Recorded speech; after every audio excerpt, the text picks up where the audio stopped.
আমন্ত্রণ জানাচ্ছি বিসিএন আপডেটে। কেউ যদি নিজের পরিচয় বদলে আপনার বিশ্বাস অর্জন করে, তাহলে সেই সম্পর্কের পরিণতি কোথায় গিয়ে দাঁড়াতে পারে। সম্প্রতি ভোলায় ঘটেছে এমন একটি ঘটনা যা দেখে রীতিমতো অবাক এলাকাবাসী। এক সুন্দরী তরুণীর অভিযোগ, ফেসবুকে এক যুবক নিজেকে পুলিশ সদস্য হিসেবে পরিচয় দিয়েছেন। এরপর সম্পর্ক, বিয়ের আশ্বাস, অর্থ লেনদেন সবকিছুই হয়েছিল তার সাথে, কিন্তু হঠাৎই বেঁধেছে এক বিপত্তি। এই বিষয়টির বিস্তারিত জানতে ফলো দিয়ে শেষ পর্যন্ত দেখতে থাকুন। ঘটনা শুরু মূলত ফেসবুকে।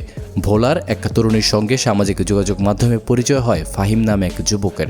পরিচয়ের সময় নিজেকে পুলিশ কনস্টেবল হিসেবে তুলে ধরেছিলেন তিনি। কথাবার্তা চলতে চলতে ধীরে ধীরে দুজনের মধ্যে ঘনিষ্ঠতা তৈরি হয়। এক পর্যায়ে সেই সম্পর্ক গড়ায় বিয়ের আলোচনায়। তরুণীর অভিযোগ, বিয়ের আশ্বাস দিয়ে তার কাছ থেকে নেওয়া হয় 1,40,000 টাকা। দীর্ঘদিন যাবৎ নিজেকে পুলিশের লোক দাবি করে আসা ফাহিমকে নিয়ে হঠাৎ এক পর্যায়ে সন্দেহ তৈরি হয়ে যায় সেই তরুণীর।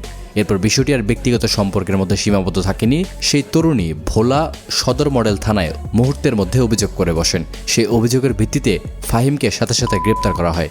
গ্রেপ্তারের পর তদন্তে উঠে আসে আরও বিস্ময়কর কাণ্ড। ফাহিমের বাড়িতে তল্লাশি চালিয়ে পুলিশের পোশাক, প্যান্ট, জুতা, গেঞ্জি এবং একটি নকল পরিচয়পত্র পাওয়া গিয়েছে। সংশ্লিষ্ট তদন্ত কর্মকর্তাদের ভাষ্য অনুযায়ী প্রাথমিক জিজ্ঞাসাবাদে ফাহিম একাধিক তরুণীর সঙ্গে একই ধরনের পরিচয়ে যোগাযোগ এবং অর্থ নেওয়ার কথা জানিয়েছেন, যা শুনে রীতিমতো অবাক এলাকাবাসী। পরবর্তীতে গ্রেপ্তারের পর ফাহিমকে আদালতে হাজির করা হলে তাকে জেল হাজতে পাঠানোর নির্দেশ দেওয়া হয়। এই ঘটনা আমাদের শিক্ষা দেয় যে সামাজিক যোগাযোগ মাধ্যমে অপরিচিত কারো পরিচয় যাচাই না করে বিশ্বাস করাটা বিশাল ঝুঁকির ব্যাপার। কারণ অনলাইনে একটি ছবি, একটি ইউনিফর্ম কিংবা একটি পরিচয়পত্র দেখলে যে সেটি সত্য, এমন নিশ্চয়তা সবসময় থাকে না।